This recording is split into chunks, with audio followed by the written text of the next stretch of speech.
Hello there. It's winter. It is hard to believe that it's actually winter. And the name of this chapter or this section is A Christmas Wish. Hmm. Man, when you think of all the stuff that has happened to Mandy in the last, we'll say 9 months maybe, because this started in spring and we've gone through the spring, summer, autumn, which of course we all know is really just fall in the United States. But spring, summer, and fall, and now it is winter time. A Christmas Wish. The days that followed were distorted and terrifying for Mandy. Afterwards, she couldn't recall whether they had been reality or whether they were still part of her dream. She was delirious most of the time. Her fever was dangerously high. Whenever she opened her eyes, she discovered she couldn't focus on anything. There was a vibrating sensation in her body, a constant buzzing in her head. She was conscious of voices occasionally. She recognized Dr. Matthews and thought she heard Matron Bridie too, but other voices were unfamiliar. She couldn't place them. And just as she tried to get to grasp what they might be saying to her, they would fade away or roar so loudly she thought her head would explode with the noise. At times, she felt a soft, cool hand on her brow and saw a woman's face, sweet and concerned. Often, an arm was around her shoulders and a cup of liquid was held to her lips. Mandy was aware of tender and loving care, but sometimes it threatened to become the nightmare again, and she would cry with fear. When she drank to ease her parched throat, the cup in front of her often seemed as small as a thimble, and her lips would feel so thick and swollen it was impossible to encompass it. Then again, the cup would appear as large as a bowl, and she would have to adjust to that. She was incredibly weak and couldn't move without someone helping her. The effort of breathing required all the strength she possessed. As she fought for air, she heard the sounds that her breathing made and felt the painful thickness in her chest. Once, she vaguely heard Dr. Matthews' voice, serious and far away. She mustn't be moved. She should stay here. And there was the sharp prick of a needle, and always the burning skin and limbs aching from fever. But gradually the pain lessened, and her temperature subsided a little. She no longer cried out and spoke deliriously. Sleep claimed her for long, restoring periods. If she did wake in the dark and lonely nights, when the woman with the soft voice was miraculously there to soothe and comfort her. Finally, the day came when Mandy awoke to discover that the world was no longer out of focus. She opened her eyes slowly and became aware of a cream-colored room and watery sunlight shining gently through transparent curtains at a tall window. Mandy slowly turned her head and saw a chair, a fireplace, a table in one corner with bottles and glasses and a thermometer on it. A pretty coverlet was on her bed. She looked up and noticed every detail of the ceiling, molded plaster flowers and garlands standing out in sharp, clear relief. She stirred, and immediately there was a movement beside her. The lady with the sweet face had been sitting in the chair near her bed. Now she came to her and smiled. "Hello, Mandy. It's good to see you awake at last." The gentle voice was warm and friendly. "How are you feeling?" "A bit thirsty," Mandy spoke shyly. "Well, that's easily remedied here." She filled a glass with water and helped Mandy sit up to drink it. I've been wondering when you would finally open your eyes. You know, this is the first time you've been really awake in 3 whole days. Oh. Mandy wondered where she was and why she wasn't at the orphanage. You've been a very sick little girl. Yes. She lay back against the pillow. Everything seemed too bright. The light from the window made her head ache. She couldn't understand why it was all so clear and sharp. Why the room and even the woman, her face, dress, the ring on her finger, stood out in such clear detail. This clarity of vision was such a contrast to the confusing period she had just been through that it was almost painful. Mandy closed her eyes again. Better to shut it all out. She heard a door open quietly. The lady spoke softly. Oh, Bill, she's awake. She just came to and seemed quite lucid. Good. Mandy heard someone move toward the bed, and she felt a hand on her brow. Fever's gone down too, I should say. Mandy would like to have seen who it was who spoke. There were so many questions that she wanted to ask. But somehow the night of facing the world so soon was, but somehow the thought of facing the world so soon was too much, too real, too immediate. If she could keep her eyes closed just a little longer. It was so comfortable in the bed, and everything would wait until another day. She turned away and let herself slip down into sleep again. The voices beside her began to fade. It'll be a while yet before she's able to sit up and take notice. This was an emotional illness, too. Yes. Poor child. She'll need a lot of rest and love. Much later, Mandy awoke to find Dr. Matthews standing beside her. It was dark outside the window, and a soft light was burning in one corner of the room. Hello, she managed a weak smile. Well, it's about time you woke up, young lady. How are you feeling? Much better. Well, you look better, too. You have been quite a sorry sight these past few days. What happened? What happened? Dr. Matthews sat down beside her on the bed and took her hand. Do you remember anything at all? Mandy tried to recall the pattern of events leading to her illness. It was too much of an effort to concentrate. She shook her head. Well, briefly, you were found in a cottage in the woods. Do you remember leaving the orphanage? Yes. Memory came flooding back. Mandy's heart sank. A man named Bill Fitzgerald brought you to his house, which is where you are now. The doctor spoke slowly and quietly. You've had a nasty bout with pneumonia. We decided to keep you here because I didn't want you to be moved at all. Oh, where's Matron? At the orphanage. She'll be by tomorrow. Is she angry with me? No, I don't think so. She's very worried about you, though.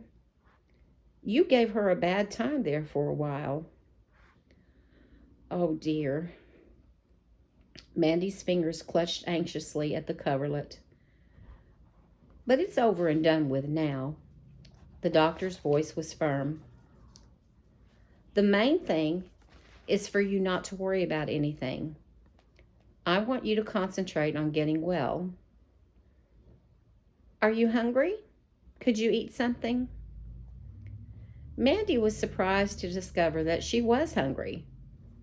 Dr. Matthews went off to arrange for some food for her, and she lay back in her bed, looking at the pretty room and wondering how it was that she came to be here.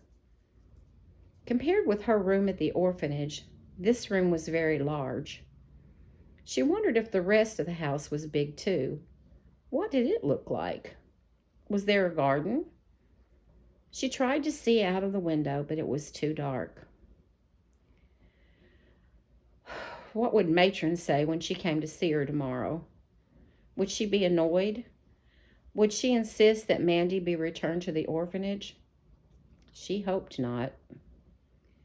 There was the sound of footsteps coming toward her room, and the doctor came in again.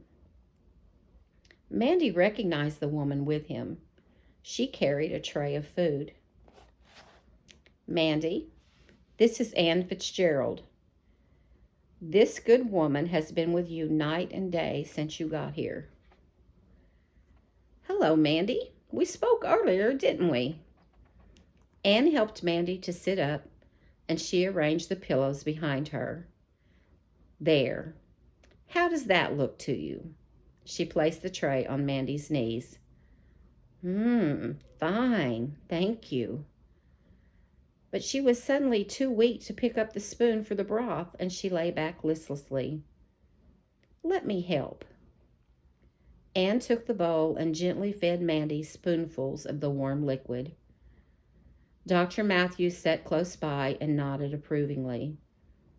He kept up a stream of cheery conversation, watching her closely all the while. Mandy was glad to have him near.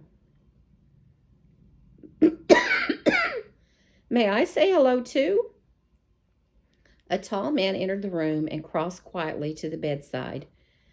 Mandy recognized the voice. It had been part of her dream, part of the nightmare too. "Mandy, this is my husband Bill," Anne said. Mandy looked up and knew this was the knight she had seen on horseback in the rain. This was the man who had brought her to safety here. She faintly remembered the horror of that time. She shuddered and managed to say, "Thank you very much for all you've done. You've been very kind." "Oh, my dear, it has been a pleasure." He had a nice smile and laughing gray eyes. "Are you feeling better?" Mandy nodded. For some reason, she felt a little tearful. Why were they all being so good to her? She blinked and looked away. Everyone started to speak at once. Dr. Matthews got up and announced that it was time for her to rest again. Anne whisked away the tray and helped her lie down once more. She and her husband prepared to leave the room. "Wait," Mandy found her voice. Could you please just tell me what happened? I mean, how it happened and why I'm here?"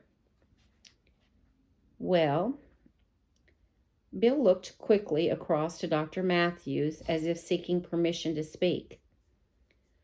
"Let's see now. As far as I can gather, it went like this.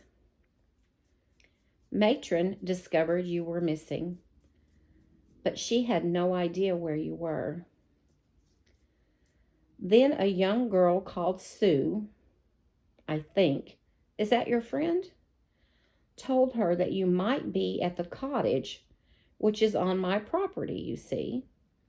So Matron called me, and I went out on a frightful rainy night and found you and brought you home. Does that make sense?" Mandy nodded. It suddenly all made sense. It was Sue who had really saved her. She alone knew that Mandy might have gone to the cottage. How fortunate it was, after all, that Sue had followed her that day and discovered the cottage for herself.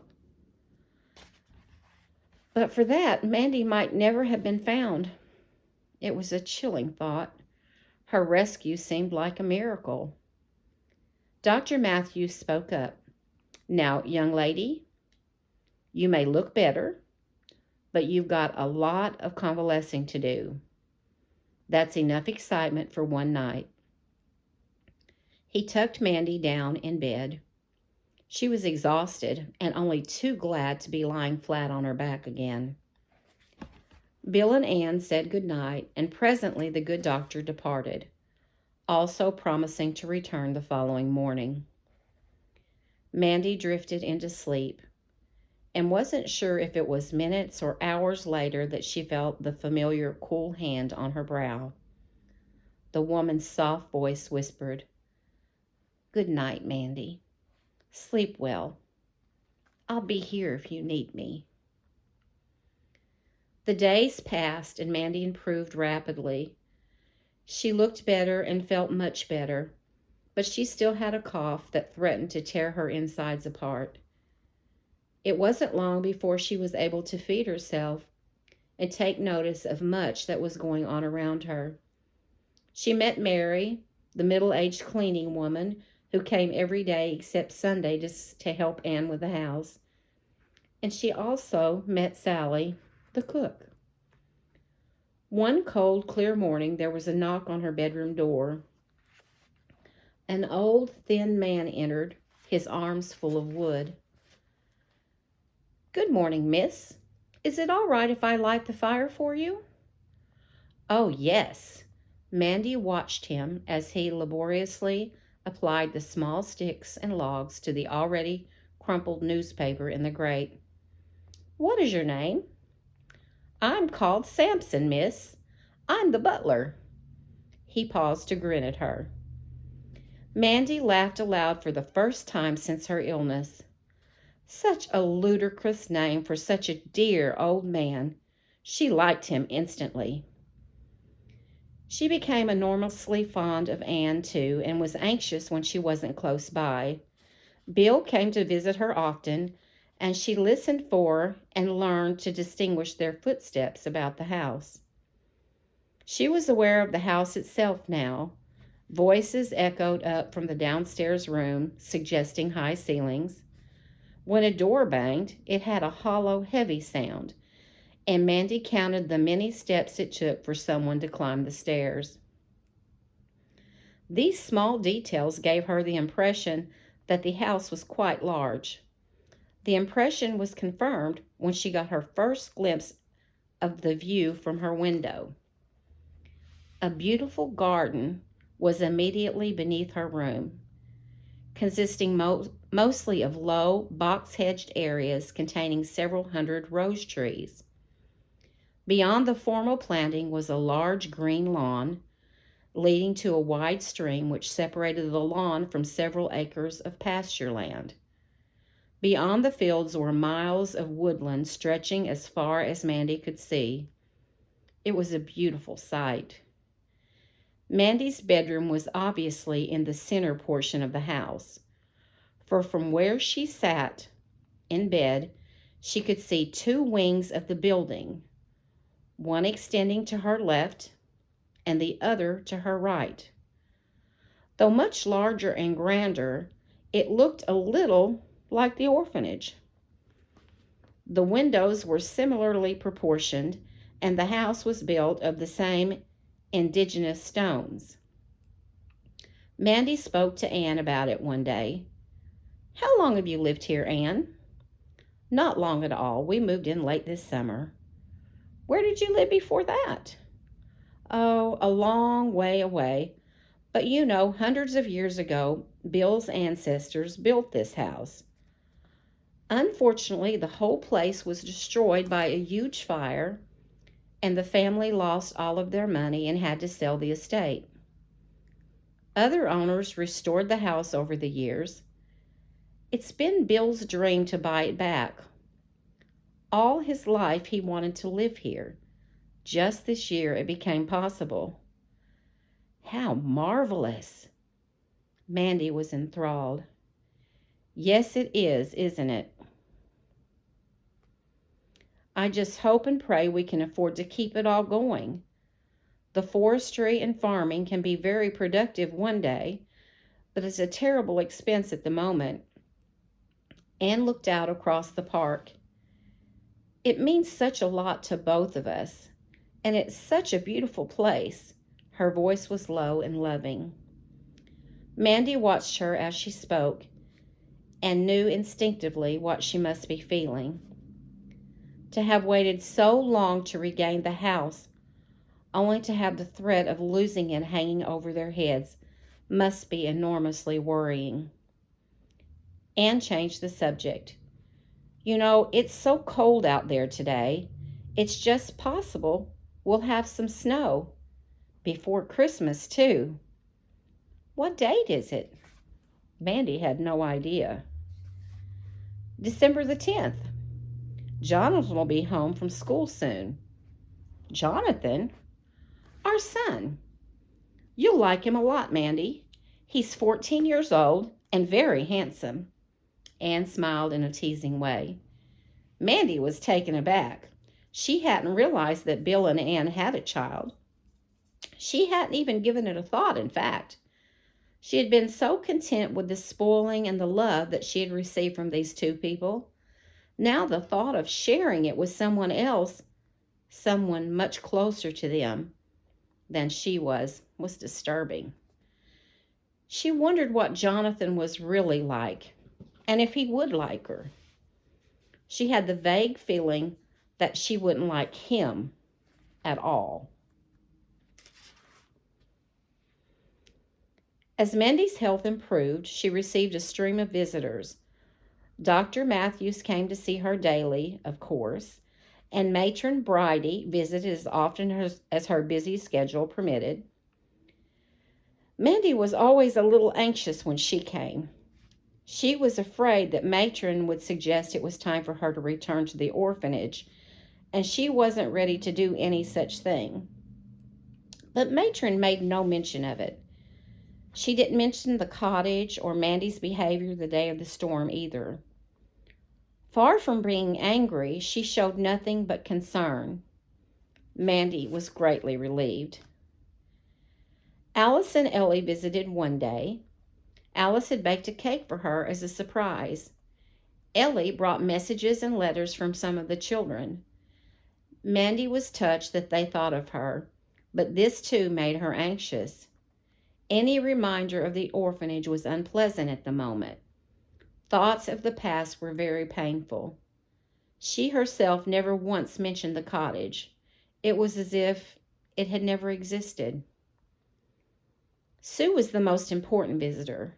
Matron said that she had asked if she might come.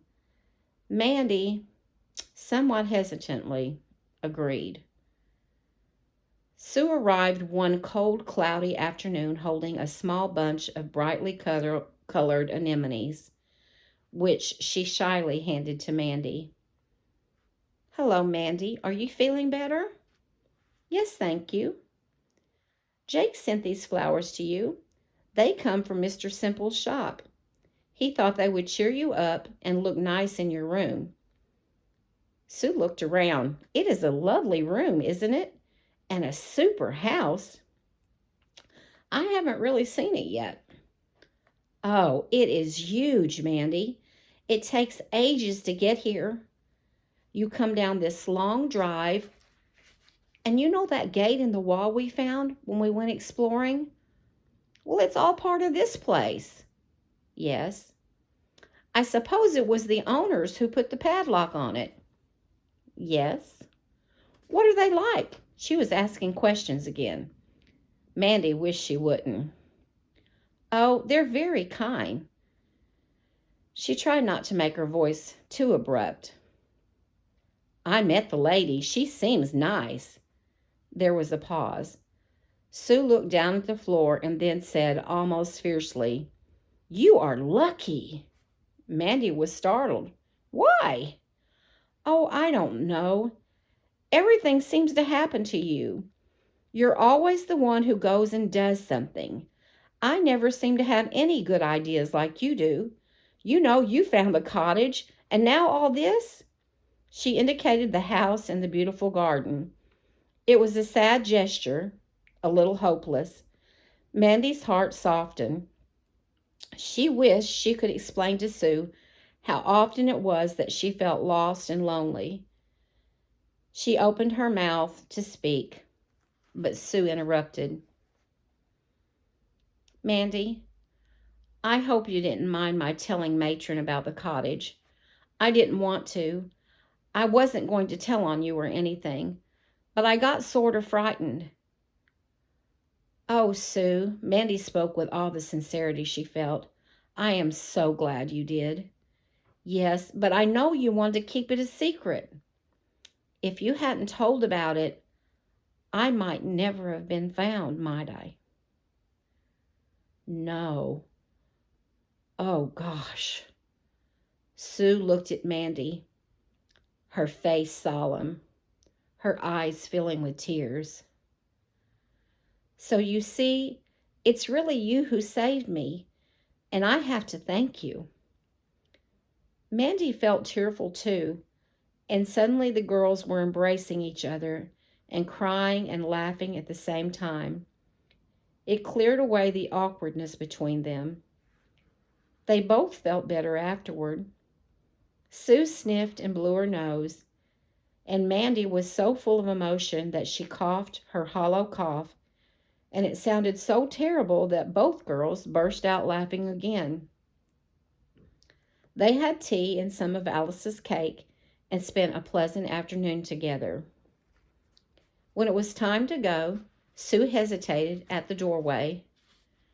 Can I come see you again? Yes. When are you coming back?